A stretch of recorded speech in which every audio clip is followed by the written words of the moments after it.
all receive God's amazing grace today. Nawa tayo makatanggap ng biyaya ng Diyos ngayon. You know, I saw little Alex. He was kind of struggling, huh? Si Alex medyo nahihirapan. He's looking left, he's looking right, trying to follow the dance. Matingin siya sa kaliwa at kanan. But as he follows, he's gonna catch up, right? Pero habang siya ay sumusunod, ay nakakasunod naman siya. He might be a little late. Medyo late lang He might konti. mess up. At medyo nagkakamali.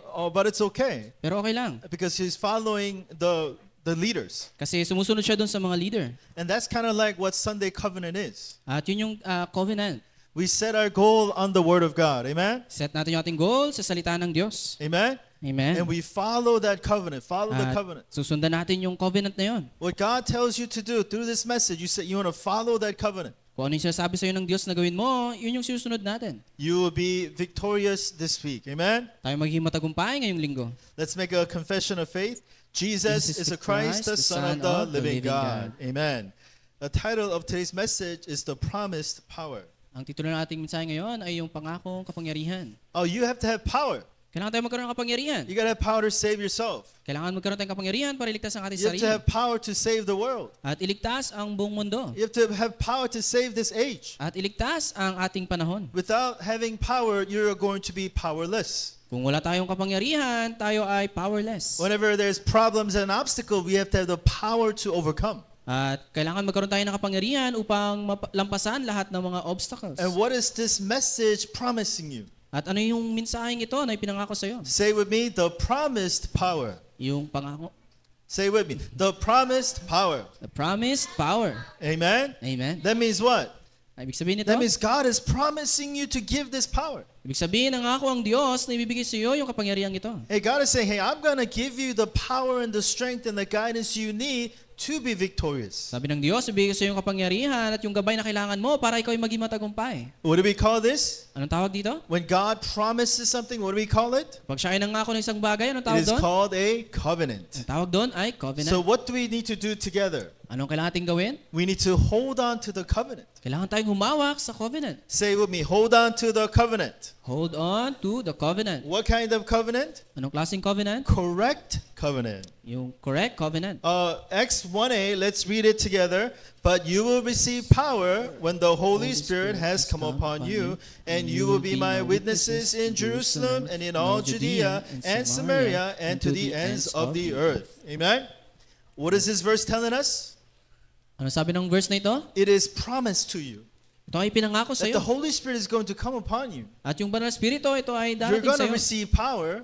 At makatanggap ka ng kapangyarihan. You will be my witness to the ends of the At earth. ikaw ay magiging saksi ko hanggang sa dulo ng That's a mundo. promise. Ito yung pangako. So when you hold on to the promise from God, what happens to us? Pag gumawa ka sa pangako ng Diyos, ano mangyayari sa atin? You know, when you hold on to God's promise, you have hope. Kapag tayo humawak sa pangako ng Diyos, meron tayong pag-asa. When you hold on to God's covenant, you have confidence. Kapag tayo humawak doon sa covenant ng Diyos, meron tayong kumpiyansa.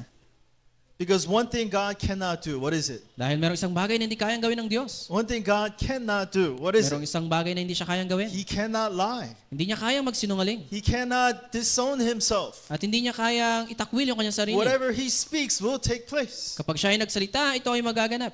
So the question is, what are you thinking? Kaya ang tanong, ano ang iniisip natin? What are you holding on to? Ano yung pinangahawakan natin? What kind of promise are you putting your hopes into? At anong klaseng mga pangako yung nilalagay natin yung ating hopes? What are your visions? Ano yung ating mga vision? What is your mission? Ano yung ating mission? Everything must come from the covenant of God. Dapat lahat ay nagmula sa pangako ng Diyos. Everything must come from God's promise. At dapat lahat ay nagmula sa pangako ng You Diyos. think about that promise. Kailangan nating isipin yung pangakong ito. Oh, what is God promising me throughout this week? Ano ba yung pangako ng Diyos sa akin ngayong linggo? You know, what are the visions? What are the directions throughout my week? Ano ba yung vision at yung direction sa aking ngayong linggo? You know, you talk to somebody. At ba, napag-usap tayo sa isang Then if tao. somebody says something to you. At meron siyang sinabi na isang bagay sa'yo. And most of the time when people say things, it's usually negative. At kapag meron minsan yung mga tao may sinasabi You sila hear that negative words. At narinig natin yung negative na And you yun. begin meditating deeply upon those words. At simulan natin tong i-meditate yung salitang ito. Do you know what you're doing to yourself? Alam niyo kung anong ginagawa niyo sa inyong sarili? You are putting poison into your spirit. Kayo ay naglalagay ng lason sa inyong spirito. We can't close our ears to the world, right? Hindi natin kayang isara yung ating tenga sa mundo. Noise are gonna come around. Yung ingay ay talagang darating. But you put your focus, concentration on the Word of God. Pero ilagay natin yung focus natin, yung concentration natin sa salita ng Diyos. Amen? Amen. Nowhere in the Bible tells me the words of people will be fulfilled. At wala sa Biblia na nakita ko na yung salita ng tao ay naganap. Nowhere in the Bible tells me that the worries about this world is going to captivate you. At wala akong nakita sa Biblia na yung pag-aalala dito sa mundo ay yung hahawak sa'yo. The Bible tells us the Word of God will be fulfilled. Ang sabi sa Biblia, ang salita ng Diyos ay magaganap. So what are you thinking about? Kaya ano yung iniisip natin? What are you concerned about? Ano ba yung concern natin? Where do you put your vision and your mission on? Saan natin nilalagay yung ating vision at mission? It must be the Word of God. Dapat ito ay sa salita ng Diyos. Amen? Amen. I pray all of you here would listen and find your strength through the Word of God. Ako'y nanalangin na bawat sa atin dito ay makikinig sa salita ng Diyos. It all depends right now what kind of conclusion you come to right now. At ito ay nakadepende kung anong konklusyon yung kukunin natin ngayon. As you listen to what I'm saying, what kind of conclusion you come to right now is what is absolutely important. Habang kayo nakikinig sa aking mga sinasabi, kung ano yung mahalaga ay kung ano yung magiging konklusyon natin. Say it with me. I will be a witness of the gospel. I will be a witness of the gospel. Amen? Amen. This is what we are to do as those who will receive power. Ito yung dapat nating gawin bilang mga tao na makatanggap ng kapangyarihan. God has promised you power for what purpose? Nagngako ang Diyos ng kapangyarihan sa iyo dahil sa isang dahilan. For what purpose, guys? Para saan dahilan? So that you can be a witness of this gospel. Para kayo ay maging saksi ng gospel. There was an athlete in Korea who got a gold medal. Merong isang atleta sa Korea na nakakuha ng gold.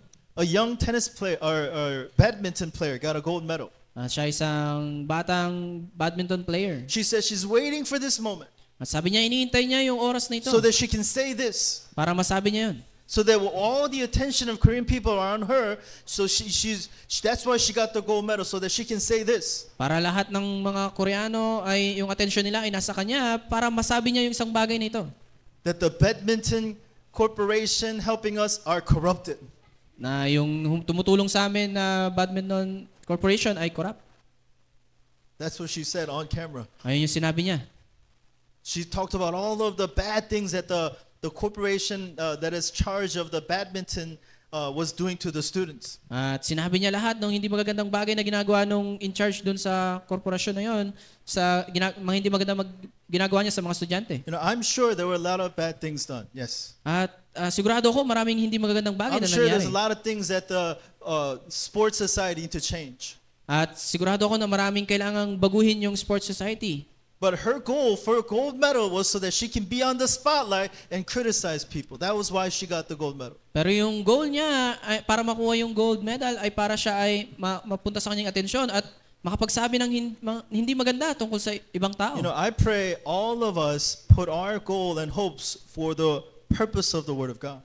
At ako'y nanalangin at ilagay natin yung goal natin at yung pag-asa natin para sa purpose ng God, I want to salita ng be a Diyos. witness of this gospel that saved my life. Upang ako'y maging saksi ng gospel na nagligtas God, sa I akin. want to be successful so that I can be at the top preaching the gospel. Gusto kong maging matagumpay upang ako ay mapunta doon sa tuktok at magpahayag ng gospel. So that I can be in a place where I can teach others the power of the gospel. Upang mapunta ako doon sa lugar upang may turo ko sa iba yung kapangyarihan ng gospel. Where you set your goal will change the direction of your life. Kung saan natin ilalagay yung ating goal, ito yung magbabago ng direksyon ng ating buhay. What you are thinking right now will change the direction of your lives. Kung ano yung iniisip natin ngayon, ito yung magbabago ng direksyon ng ating buhay. What enters into your heart will change the course of your nature.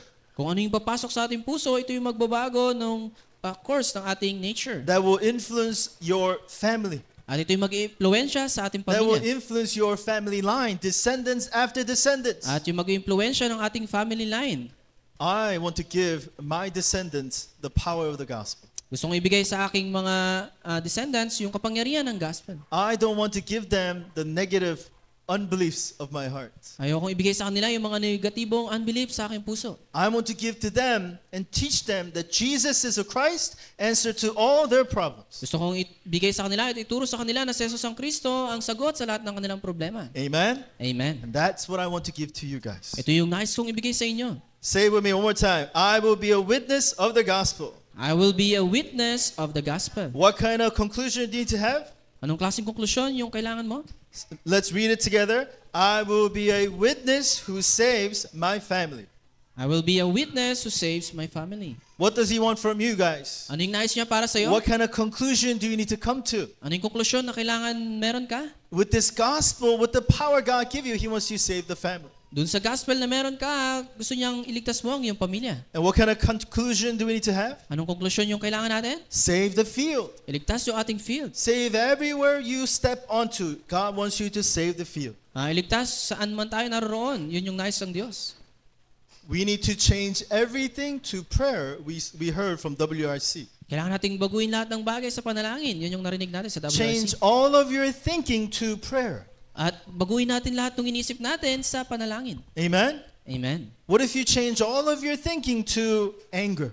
Paano kung binago natin lahat ng inisip natin sa What if you galit? change all of your thinking to sadness? O kaya naman sa lungkot, kalungkutan. Change all of your thinking to prayer. Baguhin natin lahat ng inisip natin sa panalangin. Amen? Amen.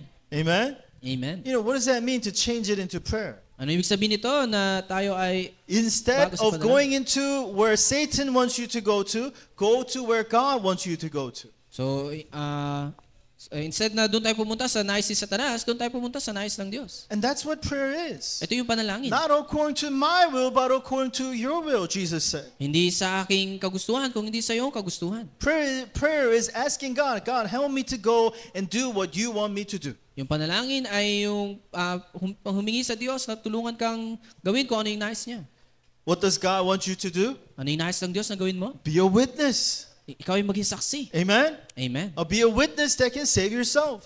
Yung saksi na kayang iligtas ang iyong Be a sarili. witness to save the world. At iligtas ang mundo. Save the field. At iligtas ang Save field. your family. Yung iyong pamilya. That's the witness God wants you to be. Ito yung klase ng saksi na nais ng What does Diyos. Satan want you to be? Ano yung nais ni Satanas? The very opposite kind of witness. Yung kabaliktaran na saksi. The gospel is not the answer to your Na yung problem. gospel ay hindi yung sagot sa iyong problema. That is not enough to save your family and the field. At hindi ito sapat para iligtas ang iyong pamilya at ang field. Where are you going to put your focus and faith on? Saan natin ilalagay yung ating focus at yung ating faith? Change everything to prayer. Baguhin natin lahat ng bagay sa panalangin. As we know, Joseph became a slave, At alam naman natin na si Joseph, siya ay naging slave became a prisoner. at naging bilanggo. Joseph put his thinking into prayer. At inilagay niya yung kanyang kaisipan sa panalangin. I mean, what else can he do? Ano pa bang kaya niyang gawin? He's a slave. Siya ay alipin. He's a prisoner. Siya ay bilanggo. There's nothing he can do. At walang kaya niya, anumang bagay na kaya niyang gawin. There's one thing he can do. Meron lang isang bagay na kaya niyang gawin. Enjoy the blessing of Emmanuel. Yung i-enjoy yung pagpapala ng Emmanuel. Enjoy God being with him. Yung Diyos ay kasama niya. Enjoy God working through him. At ma-enjoy na ang Diyos na Thinking tatrabaho about sa the kanya. promise and the dream God showed Joseph. At isipin yung mga pangako ng Diyos na ibinigay kay Joseph. And that's why he became truly successful. Ito yung naging dahilan kung bakit siya ay naging tunay na matagumpay. Hold on to the correct covenant. Tayo ay humawak doon sa tamang covenant. Amen? Amen. Correct covenant, guys. Tamang covenant. Correct thinking. Tamang kaisipan. Correct thinking. Amen? Tamang kaisipan. We have to change the way we think. Kailangan natin baguhin yung ating kaisipan. Take an eraser and erase everything else. At i-erase natin lahat ng bagay. Imprint nothing but the covenant, the message God is giving you. At imprint lang yung covenant at yung mensahe na ibinigay sa iyo ng Diyos. Amen? Amen. And then God will open doors to save the 237 nations. At ang Diyos ay magbubukas ng pintuan para iligtas ang 237 Now, nations. how do we gain this power that God has promised? At paano natin makukuha itong kapangyarihan na pinangako ng Diyos? Well, in the intro, I told you, we have to change your thinking, right? At doon sa intro natin, sabi ko, baguhin natin yung ating kaisipan. What do we need to think about? Ano yung kailangan nating isipin? God's promise. Yung pangako ng Diyos. What was His promise? Ano yung pangako ng Diyos? You will be my witness. Kayo ay aking magiging saksi. That's His promise, right? Yun yung pangako niya. Amen? Amen. Now, with that understanding, we need to hold on to the promised day. At sa kaunawang ito, kailangan nating panghawakan yung pangakong araw. Let's read the verse together. When the day of Pentecost arrived, they were all together in one place. Now, what does that mean? Ano yung sabi dito?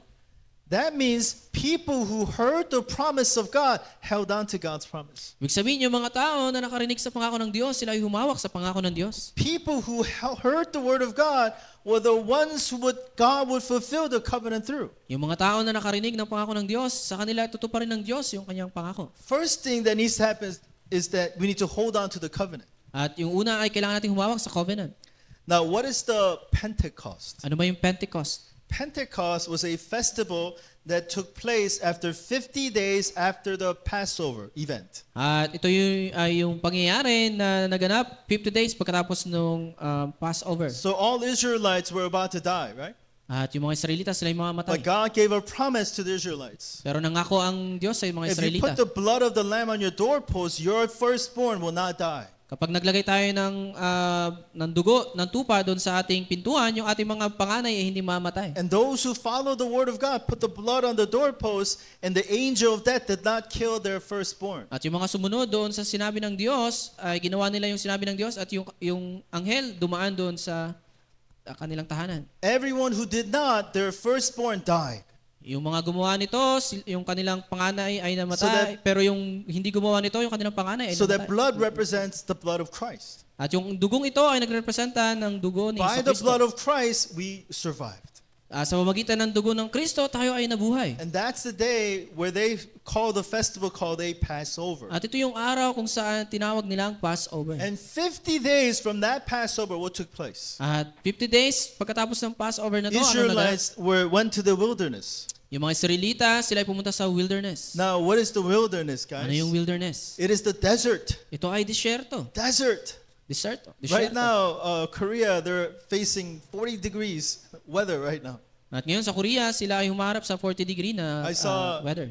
in the news that one of the Muslim pilgrimage, that place where they all circle around, walk around. At nakita ko doon na yung doon kung saan yung mga Muslim sila ay umiikot. Like 136 of people died because people were walking around in the heat of the desert, 50 degrees. They're walking around. At nasa 150 yung katao yung namatay dahil sa sobrang init. So desert, very tough place, right? At yung disyerto, ito ay sobrang 50 days on mahirap na their lugar. journey. At sila 50 days sila naglakbay. Not only did they survive, they're thriving. At hindi lang sila nabuhay kung hindi sila ay So that celebration of the 50th day is called the Pentecost. at yung celebration na ito ay tinatawag na Pentecost. It's talking about the guidance and protection you receive through the Holy Spirit. Ito yung paggabay na natanggap nila sa pamamagitan ng Banal na Espiritu. It commemorates the first fruits that they gathered in the wilderness. At ito yung araw kung saan sila nag-gather ng first fruit dun sa disyerto. So these are the people who held on to the covenant, At ito yung mga tao na humawak sa covenant. who survived even in the desert. Nabuhay kahit dun sa disyerto. So what is the point of this? At ano yung punto nito? When you hold on to the covenant, God will protect you. Kapag tayo humawak sa covenant, ang Diyos ang puprotekta sa atin. Amen? Amen. Amen? Amen. When you are holding on to the covenant, your path protected, led by the Holy Spirit. Kapag tayo ay humawak sa covenant, yung ating daan ay protektado ng Banal na Espiritu. That nothing can stop God's covenant. At walang makakapagpigil sa covenant ng Diyos. So that's where we find all of our confidence. At dito natin mahanap yung lahat ng All ating of our kumpiyansa. strength. Lahat ng ating lakas. Amen? Amen. Those holding on to that covenant, they gathered in the promised place. At yung mga tao na humawak sa pangakong ito, sila ay nagtipon doon sa lugar, pinangakong lugar. Where was this place? Anong lugar yon? They received the covenant in Acts chapter 1:8. Tanggap nila yung covenant doon sa Acts 1:8. And that the place was actually Mount of Olives. At yung lugar na yon ay sa Mount Olives. They all come down from the mountain, holding on to that word. They gather in Mark's upper room. At bumaba sila mula doon, hawak-hawak ang salita ng Diyos at nagtipon sila sa Mark's upper room. And they were holding on to that covenant. They were gathered in that place. At sila ay humawak sa covenant na ito at nagtipon sila sa lugar na yon. What were they doing? Anong ginawa nila? They were praying, holding on to the word of God. Sila ay nanalangin at tumahawak sa salita ng Diyos. Amen. Amen. What is the prerequisite for true answer from God? Ano yung prerequisite para sa tunay na sagot mula sa Diyos? This is it, guys. Ito yun. You hold on to God's word, Hawakan mo yung salita ng Diyos. gather in the place, At tayo ay magtipon and you sa pray lugar. together. That's it. At manalangin sama-sama. That's all you have to do. Ito yung kailangan mong gawin. Like when you go home today, how do you receive answer at home? At pag kayo ay umuwi sa bahay nyo ngayon, paano kayo tatanggap ng kasagutan? You hold on to the message, Kayo ay humawak sa mensahe. knowing that that's the place God is going to save, At alam mo na yun yung lugar na ililigtas ng Diyos. and you pray holding on to the word. At manalangin ka na humahawak sa How do salita. you save your school? Para maliligtas ang iyong school, You hold on to this message, hawakan mo yung mensaheng ito. go to that school that God sent you, Pumunta ka doon sa school kung saan ka dinala ng and you Diyos. pray holding on to the covenant. At manalangin ka, hawak yung covenant. Amen? Amen. This is what we have to believe. Ito yung kailangan nating paniwalaan.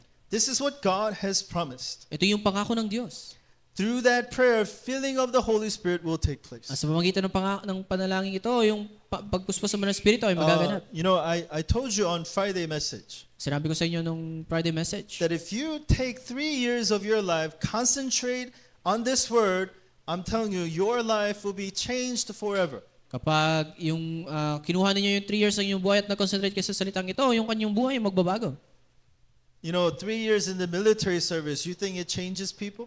At sa 3 years na sa military service, tingin nyo, babaguhin ito yung tao? Right? A young kid enters into military. Merong isang bata na pumasok sa military. And the first time in his life, he writes a letter to his mother. At unang pagkakataon na sumulat siya sa kanyang nanay. Never has this kid wrote a letter to his mother. Never. Kahit kailan, hindi ito sumulat ng sulat sa kanyang nanay. Who is this kid? Sino yung batang ito? It's me. Ako yun. I wrote a letter to my mother. At nagsulat ako ng sulat sa aking Your nanay. son is alive. At buhay pa yung inyong anak. Like even that short amount of time changes you. Kahit yung ganun lang ikling oras ay nagbago sa akin. But of course, after you come out of the military, you just go right back to your old life. At syempre, pagkatapos mo lumabas sa military, babalik ka naman sa dati mong buhay. Word of God, concentrating focus on the word, 3 years will change your life. At yung pag-concentrate sa salita ng Diyos sa loob ng 3 years, magbabago ng iyong buhay. Is 3 years long? Yung mahaba ba yung 3 years? It's not a equation, guys. Don't misunderstand me. Hindi ito equation. What I'm saying is, cut things off of your life. Focus nothing but on worship. At ibig ko sabihin ay alisin natin yung mga bagay-bagay sa ating buhay at mag-focus tayo sa worship. You know what?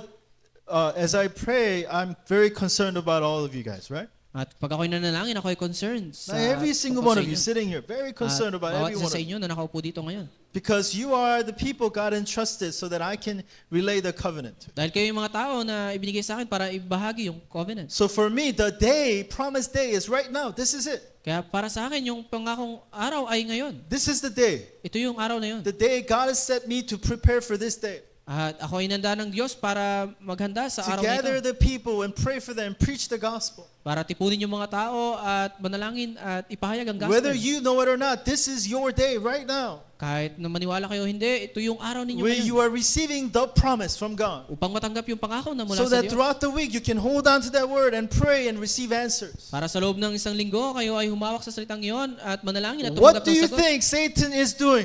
At sa tingin niyo ano yung gagawin ni Satanas? What do you think Satan cares about? At sa tingin niyo ano yung nais ni Satanas? To ruin this day. That's it. Nais niya na wasakin yung oras na ito. That's it, guys. At yun yung It's nais not niya. about what's going through in your life. It's not about that. Hindi ito tungkol sa kung ano It's not nangyayari about sa what iyong people buhay. said to you O yung sinabi ng or mga tao people sa'yo. done to you. O yung ginawa ng mga tao sa'yo. All those things Satan is doing to ruin this day. Lahat ng ito ay ginagawa ni Satanas para sirain yung oras na ito. You have to understand that. Ito yung kailangan ninyong maunawaan. I found out that important promise of the day. At kailangan ko, naunawaan ko yung mahalagang oras ng And araw. I focused on this day, every day, that 3 years in my life. Kaya kailangan ko mag-focus sa oras na ito ngayon, dun sa tatlatong taon na yun ng buhay And ko. that worship changed my life. At yung pagsambang ito yung nagbago sa aking buhay. To a point where nothing else in this world can influence me anymore.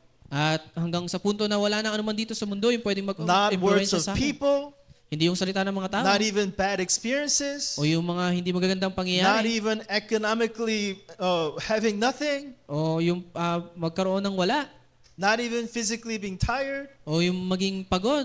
Nothing could influence me receiving God's word on that promised day. At walang anumang bagay yung pwedeng mag-influensya sa akin para tumanggap ng sagot sa araw na yon. I pray for all of you to experience this day. Ako'y nanalangin na bawat isa sa atin ay ma-experience yung araw na yun. Amen? Amen. Now, because through this day, God gives you the promised power. Dahil sa oras na ito, ibinigay sa iyo ng Diyos yung pangakong kapangyarihan. Let's read verse 2 and 3 together.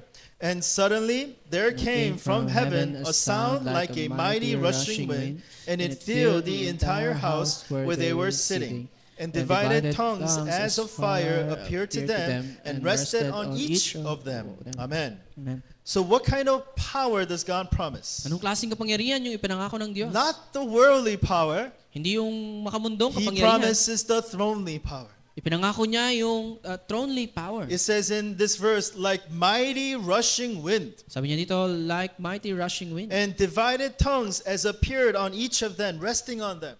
At yung parang apoy na, parang dilang apoy na nanahan sa kanila. So a powerful wind Yung makapangyarihang hangin and a visible light was upon each of them. at yung liwanag na nakikita bawat isa sa kanila. As they describe it, like fire. At yung paliwanag nila dito ay parang apoy. So two powers of nature, unstoppable forces of nature. At dalawang hindi mapigilang kapangyarihan ng nature. What are those? Ano yung mga yon? Wind, Yung wind fire, at saka fire. and if we added water, At yung tubig like earthquake. at kagaya ng earthquake. And all these things would happen when the working of the Holy Spirit took place in the New Testament. At itong bagay nito ay nangyari kapag yung Banal na Espiritu ay naggumagawa sa To show to those who are there, hey, the work that I will do in your life is like this, unstoppable work. Para ipakita dun sa mga tao na nandoon na yung trabaho kong gagawin sa iyong buhay ay ganito, hindi mapipigilan. Because the promise was what?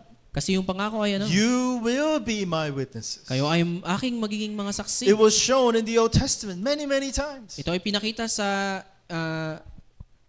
New Testament. Ang As maraming the pagkakataon. Old Testament says, the Israelites entering into Canaan, so many miracles took place. Sa Lumang Tipan ay pinakita ito at maraming himala ay naganap. And God made their situation look impossible. At yung sitwasyon nila mukhang imposible. I mean, what were Israelites for 400 years? At ano sila nung 400 years? They were slaves, Sila ay mga alipin. moving rocks, Sila ay nagdadala ng mga digging bato grounds, at naghuhukay doing farming works. at nagtatanim. None of them were soldiers. At walang sino man sa kanila ay mga How sundalo. do you put them against soldiers who trained all their lives? At paano mo sila ihaharap dun sa mga sundalo na naghanda Let buong buhay nila? alone against armies, united armies that are coming together to kill them. How do you fight that? Paano sila ilalaban doon sa mga hukbo na nagkakaisa? God made it impossible. Ginawa ito ng Diyos na imposible. You know why? Alam niyo kung bakit? To show them it is not possible by your power. Para ipakita na hindi ito posible dahil It sa is iyong not kapangyarihan. possible by your experience. Hindi dahil sa iyong karanasan. It is only possible by the word of God. Ito ay posible lang sa salita ng Diyos. Amen? Amen. The strength you need to have Yung lakas na dapat na meron ka to know and believe that it is only possible by the word of God. upang yung makita na ito ay posible dahil sa salita ng Diyos. The promised thronely power. At yung pangakong thronely power. And what happened? At ano They were mangyayari? filled with the thronely power. Na sila ay napuspos ng thronely power. It says in verse 3, it rested on each of them. At sabi ito, doon ay nanahan ito sa bawat isa sa kanila. Amen? Amen. It filled the entire house.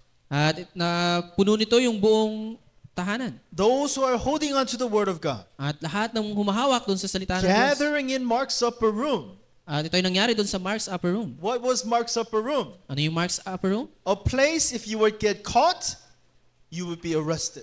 Ito yung lugar na kapag ikaw ay nahuli, ikaw ay nakita, ikaw ay huhulihin. You would be stoned, At ikaw ay babatuhin. whipped, At hampasin. and even tigurihin. crucified. At maaaring ipako. Which is how all the disciples died. Kaya ito yung dahilan kung bakit namatay yung mga disipulo. But they did not care. Pero wala silang They pakialam. hold to the word of God. Sila ay humawak sa salita They ng Diyos. gathered in Mark's upper room. Sila ay nagtipon doon sa And Mark's they upper room. prayed holding on to their At promise, sila ay nanalangin na humahawak sa pangakong ito. resulting in the filling of this Holy Spirit. At ito ay nagresulta ng pagpuspos ng Banal na Espiritu. I pray all of you would be filled by the power of the throne. At ako'y nanalangin na bawat isa sa atin ay magpuspos ng kapangyarihan ng trono. Amen? Amen. Amen? Amen. Amen. Only to those people God gives you this promised answer. Tanging dito sa mga taong ito, ibinigay ng Diyos yung promised answer. What was the promise? Ano yung pangako? You will be my witness. Kayo ay aking mga magiging So saksi. right away, 15 nations were prepared. At agad-agad yung 15 nations ay naihanda. As the disciples opened their mouth, they spoke in tongues, speaking in their own language. At nung binuksan ng mga disipulo yung kanilang bibig, sila ay nagsalita ng mga lingwahe na sa kanilang lingwahe. Meaning God will give you evidence through you guys. Ibig sabihin, bibigyan ka ng Diyos ng ebidensya. That what you believe to be impossible will be made absolutely possible through you. Na yung mga iniisip natin na imposible, ito ay magiging posible dahil sa'yo. So when it comes to the covenant, challenge toward the absolutely impossible. Kaya pagdating sa covenant, tayo ay mag-challenge doon sa imposible. Like set your goal on God's word. At iligay natin yung goal natin sa salita ng Diyos. Like you guys are entering into schools, right? New college, At especially. ngayon, kayo ay pumasok sa schools, yung iba How sa many college. students are there? At ilang mga How many estudyante in your naroon? class? Ilan sa iyong klase? Hey, pray, holding on to the promise. Kayo ay manalangin na humahawak sa pangako. I would pray to save all the students. Let all the students in my school hear this gospel. At nawa lahat ng estudyante sa aking eskwelahan ay makarinig ng gospel na ito. Set your goal on God's promise. Ilagay natin yung goal natin sa pangako ng Diyos. Oh, let me make friends. Oh, At I gotta kaibigan. make new friends. Kailangan kong makahanap I ng mga gotta get bagong good kaibigan. grades. At magkaroon ng I magandang gotta grado. look good to the teacher. At kailangan maging Oh, I don't want to look tingin sa bad aking in guro. front of my other friends. At ayoko maging masama yung tingin sa Those are aking mga worldly kaibigan. standards. Worldly standards. Yun ay mga makamundong standard. Put your standard on God's covenant, guys. Ilagay natin yung standard natin sa pangako ng Diyos. He says, "What? You will be my witnesses." Sabi niya, kayo ay aking mga magiging saksi. Amen. Amen. You will be the star of your school. Amen. Kayo yung mga magiging star ng inyong eskwelahan. You don't have to worry about making friends. You will be the star of your school, guys. Hindi mo na kailangan mag-alala sa paghanap ng kaibigan dahil kayo maging star ng inyong eskwelahan. Start analyzing your friends, making prayer topics to save them. Simulan natin tignan yung ating mga kaibigan at magkaroon tayo ng prayer topic para sila ay maligtas. Amen. Amen. Amen. That is a promise answer God will give you. Ito yung pangako na ibinigay sa atin ng Diyos. As He promised, you will be a witness to the ends of the earth. Kaya ng pangako niya, tayo maging saksi hanggang sa dulo ng mundo. So, what is the focus of this worship? Kaya ano yung focus ng ating pagsamba? Hey, there is a power God has promised. Merong kapangyarihan na ipinangako ang Diyos. Given to who? Binigay kanino? Who hold on to this word, go to the place and pray. Doon sa mga humahawak sa salitang ito at pupunta doon sa lugar at nananalangin. So when you go to school, hold on to that promise and pray. Kaya pag pumunta kayo sa school, humawak kayo sa pangakong ito at manalangin. What is the field you really want to save? Ano yung field na talagang gusto mong Well, let me iligtas? ask you differently. What is the field that is really bothering you in your life right now? At ano pa talaga yung field na talagang nagbabother sa'yo sa inyong What buhay? is the field that is the hardest to you right now? What is that? Ano yung field na parang sobrang hirap para sa'yo? Is it your family? Ito ba yung inyong pamilya? Is it your child? Yung inyong mga anak? Is it your school? Yung inyong eskwelahan? Is it your future? Yung inyong kinabukasan? Hold on to this promise and receive God's power. Hawakan niyo yung pangakong ito at tanggapin yung kapangyarihan ng Diyos. Amen? Amen. Amen? Amen. Amen. There always are two responses to God's word. At laging merong dalawang response sa salita ng Diyos. It shows in verse 12 and 13. At ito ay pinakita doon sa 12 and 13. They say, what does this mean? At sabi nila, anong ibig sabihin nito? But some others mocked. At yung iba naman, sila ay nag-mock. So one group of people concerned about what the true meaning of this message was. At yung isang grupo, sabi nila, concerned sila kung ano ba There yung are ibig sabihin people nito. who respond in faith. Yung mga tao nagre-respond sa And pananampalataya. some others said, are they drunk?